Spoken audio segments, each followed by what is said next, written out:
Hi everyone, today we are talking my January favorites, and the first product, I cannot wait to mention it to you because I finally started using it this month and I am so excited by it. And it is Suva Beauty's Hydra Liner.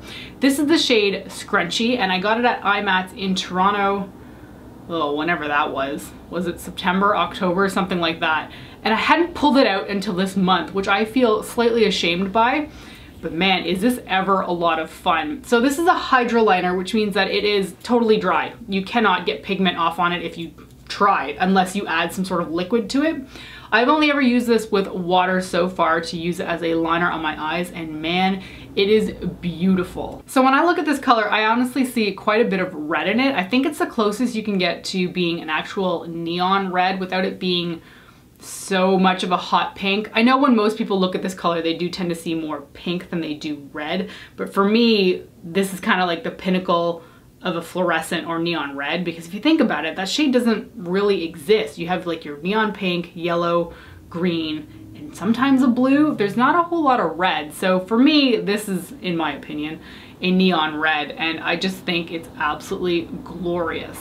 I've been using this predominantly as a winged liner, so what I'll do is I'll lay down a really thick wing of this and then layer a tiny black wing underneath it. I guess you could call it double wing, but the effect is supposed to just look like the same line.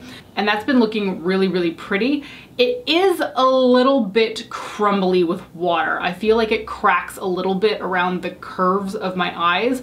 So someone recommended to me, actually LJ, who's also here on YouTube, recommended that I use Inglot's Duraline, which I do own and I haven't tried it out yet. So I'm gonna try that next, and I'm hoping that that kind of prevents the little bit of crackling. But like, that's my only complaint about this product. I think it is absolutely phenomenal. It doesn't wear off. I don't see it crumbling off despite it looking a little crackled at times. But like this color, I cannot believe this color. Every time I look at it, I am so, so happy. And they have a whole bunch of other colors in the Hydra Liner range, and I'm gonna have to check them out when I'm at ebates Toronto this year because I need more of these. These are so, so much fun. Another product that I put off trying, and I can't really tell you why, is the Wet n Wild Hello Halo Highlighter. Holy smokes, I did not know what I was missing out on. I got this at a PR event late last year, but it's been a few months now, and I just put it to the side because I'm not a liquid highlighter person. They really don't interest me. So I put off using it and I just kind of forgot about it until I was kind of digging through my products I need to try out sort of container, and I ran into this and I was like, well, okay, might as well give it a shot. It's incredible. This is so, so freaking good. It's in a really sleek container. This is actually glass, which is impressive because I mean, it's really, really cheap, as are all of Wet n Wild's products. You twist off the top and surprisingly, you have a massive doe foot applicator in here. So what I usually do is dab it on the back of my hand and then take a stippling brush or use my fingers to like dab it along my cheekbones.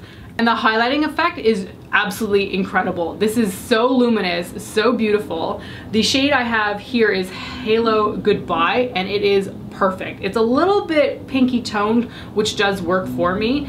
But I can't say enough good things about this. Like, I'm so sad that I didn't try it out till now, and maybe this will just like, you know, help me kind of open up my mind when it comes to certain products, because like I said, I was not into a liquid highlighter, and this has turned out to be absolutely fantastic.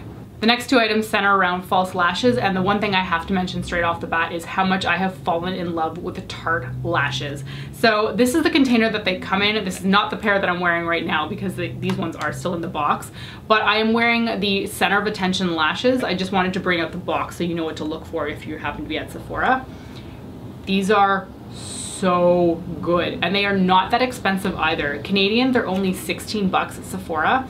And the ones I'm wearing right now, I have worn over 20 times, and they're only just starting to show a little bit of wear and tear, but I think they're absolutely beautiful. They don't have that texture where it looks like they're too plastic. You know, you can kind of see somebody's false lashes when they're wearing them, when you see that kind of hint of a gleam off their lashes. That's usually because the plastic is honestly too shiny, and I don't have any of that with these. I don't know what they're made out of. It just says that they're cruelty free and a synthetic blend. So whatever is in these lashes is looking really, really good because I never feel like they look like completely artificial. Like, it looks like I'm wearing false lashes because these are quite large, but they don't have that plastic texture to them that is a dead giveaway that you're wearing like really bad fake lashes. So I'm really in love with these. And again, these are the center of attention ones. And the one I have here that I also like is Girl Boss. Beautiful, beautiful lashes. So in keeping with false lashes, I did not think that I was going to like this thing at all. So this is the House of Lashes kind of keepsake box that Sephora was selling for the holidays that I believe they still have. And I was initially like, this is ridiculous. This is so thick. This is not convenient for anything. Yes, it's beautiful. It's got this like black oil slick thing going on, but I didn't think that I was ever going to use this. And then for whatever reason, I decided to put my false lashes in this when I was going to LA just to keep them safe. And that's exactly what it did. Yes, the packaging is bulky, but it can house up to 3 lashes, and I just noticed one is falling out there. You can put 3 sets of lashes in here and it will keep them safe because this casing is really, really sturdy. And the reason that this thing is so big is that there is a bottom flap here that can keep, you can put tweezers in here, you can put some, I have some mini lash glues by House of Lashes in here. And I think it actually works out really well. I know that it's so big and I'm not a huge fan of the size of it, but it does really protect your lashes, and the fact that you can keep a few extra things in there is really handy. And not to mention there is actually a mirror right here, which is convenient actually. I have used it, so I found this whole case to be actually really rather handy, which is great because I was not expecting to like this thing at all. And the last item I have to talk about is yet another Stila liquid glitter shadow. Now this is the color Gypsy, and it does have to be said, I am surprised that Stila named their product after a culturally insensitive slur. So I can't speak for the name, but this one is called Gypsy, and it is gorgeous. It is absolutely gorgeous.